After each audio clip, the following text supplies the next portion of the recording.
Ladies and gentlemen, we now present George Edwards in Dr. Jekyll and Mr. Hyde.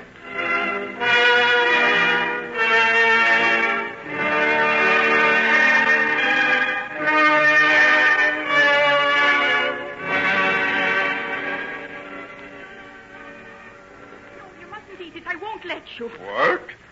Not let me eat a pasty that I've paid a guinea for? You've got some other reason for this. You're trying to get back on Sam for something. Sparza, what's come over you? I don't know, Mother, but I don't like this man. It was you who brought him to the house. Yes, but it were almost dark outside, and how could I see what he was like with him all wrapped up in a scarf half over his face? What are you talking about? Anyone would think the gentleman was someone we wouldn't care to ask inside. You didn't like him either till you see the guinea that he has in his purse. Shame on you, Mother. Is that the way you judge a man? And shame on ye that you talk to your own mother such a way. Sit you down, sir, beside the fire, and I'll be making you some tea. Sparza, you can go and tell young Sam to come some other time if it's a pasty he's looking for. What's this? Is it my name I can hear, Mrs. Cole? What? What's that fellow doing here? Eating your pasty, as you can see. Sam, come outside with me. I want to talk to you, Sam. Yes, go along with her, young man. Your pasty's gone, I'm afraid. I bought it for a guinea. What? Now, Sam Trelawney, don't you go making scenes in this house. I'll not have it, you understand? Please, Sam, please. Oh, all right then. But it sticks in me throat to go taking dirt from him. I hope I won't cause you any serious trouble between your daughter and her admirer, Mrs. Cole. It won't be troubling me too much if he never darkens the door again. Don't you like him? Oh, he's well enough. But she's thrown herself away on him, and that's the truth of it. In what way? She could do better for herself than Sam, if she'd a mind to. So she has more than one admirer, then? Oh, my Furze is the prettiest girl for 30 miles around. She could take her pick. Even Josiah Wallace would wed with her, and him with the finest farm in the district and 3 houses and a ship in Bodmin. Quite a match. That fair makes me mad to think of that young Sam standing in her way, and that's the truth of it. So you wouldn't be sorry if he was removed? Oh, I don't wish him any harm.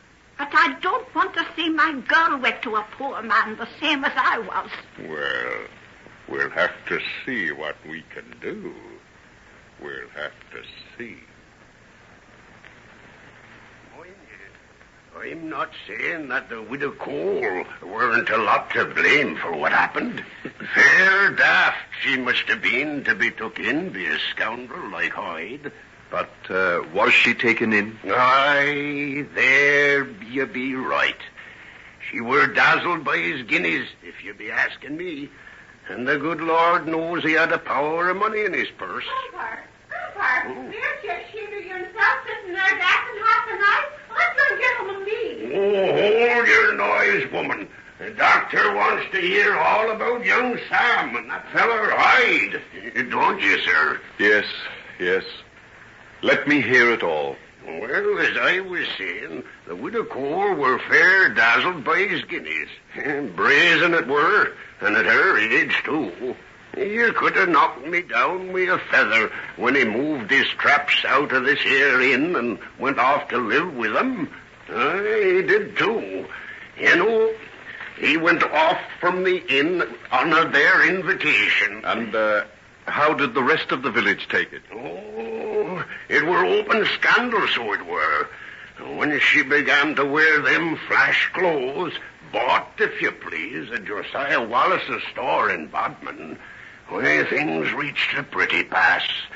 The poor lass Thurzer could scarce hold up her head. Mother, you're never going to church in clothes like that. And why not? Isn't it time I had something decent to wear instead of the old rags I've had to put up with all my life? But, Mother, what'll folks be saying? They'll be saying that fine feathers make fine birds, no doubt. Well, let 'em, as long as the feathers be on my hat. Oh, you can't. Mother, what's come over you? How can you do such things? What things? Take presents for Mr. Hyde. Don't you know what folks be saying? Let them. I've wanted nice things all my life and never had a chance of getting them. Do you think I'm going to pass them by now because of a lot of wagging tongues? Put on your bonnet and let's be getting off. Parson don't like it if folks comes late. I'll not be going with you. What's that? You heard.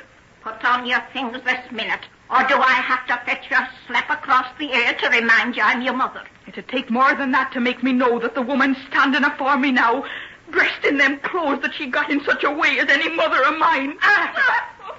Take that for your sauce. It's no use blubbering like that.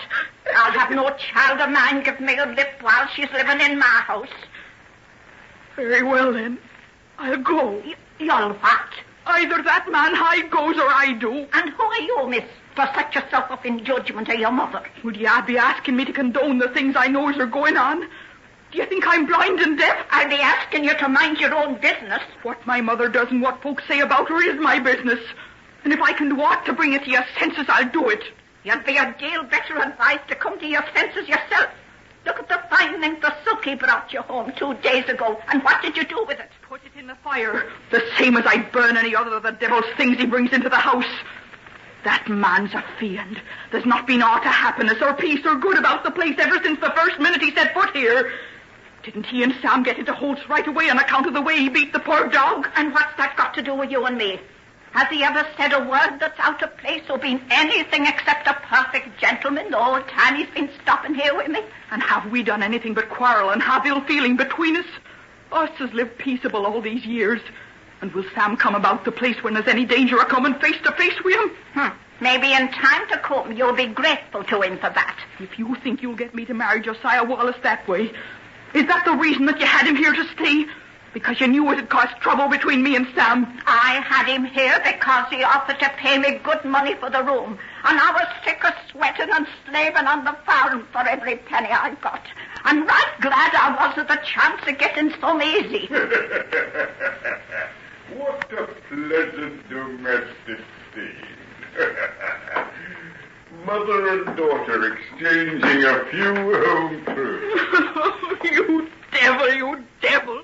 Do you see what you've done? See something, but perhaps you could reveal some hidden meanings to this pretty scene. Look at her. Is she the same woman that you saw when you first came here? Not exactly.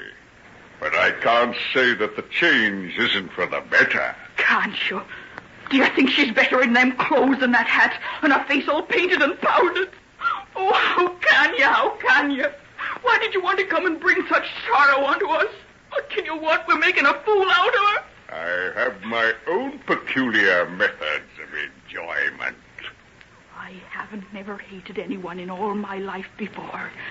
But I hate you so much that I could take this knife and stick it into that black heart of yours, so true as heavens above I could. Stop it! Stop it, I say! So, you meant it, did you?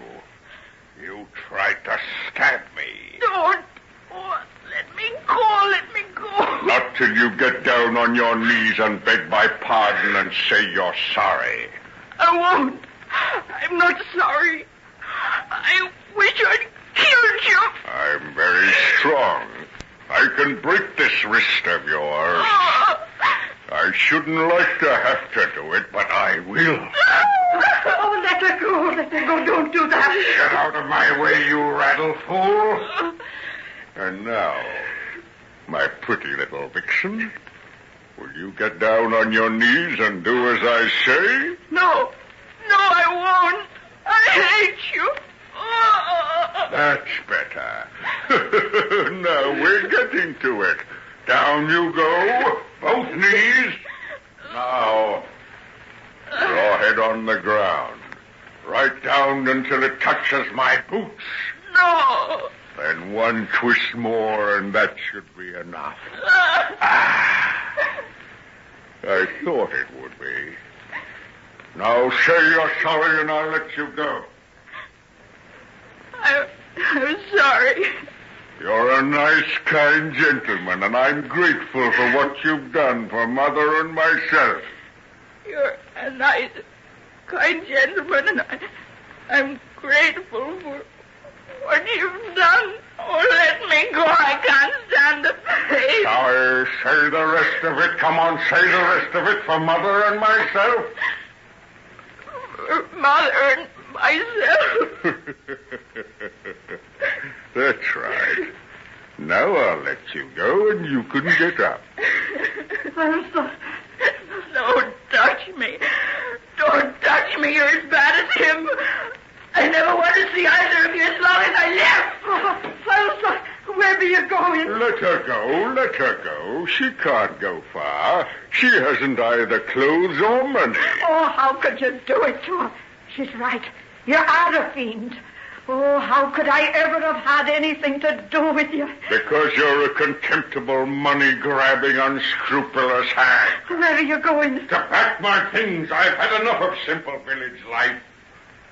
You and your charming, though regrettably straight-laced daughter have begun to bore me. You can't. You can't just go off and leave me like this. What gave you the idea that I'd do anything else? I'll admit it may be a little unpleasant for you. After all, I imagine that your neighbors must have a very fair idea as to the source of your sudden prosperity. But that will pass, along with the prosperity. You'd try to stab me, would you? Allow me, my dear. Good. I'm glad I didn't have to use the same harsh methods I was forced to adopt about Thursday. And now, while I think of it, I believe I'll have that ruby ring off your finger. It belonged to my father. Can't imagine what made me give it to you. Well, you've got your ring. Now get out of this house at once. As soon as I've got my things, with the greatest of pleasure.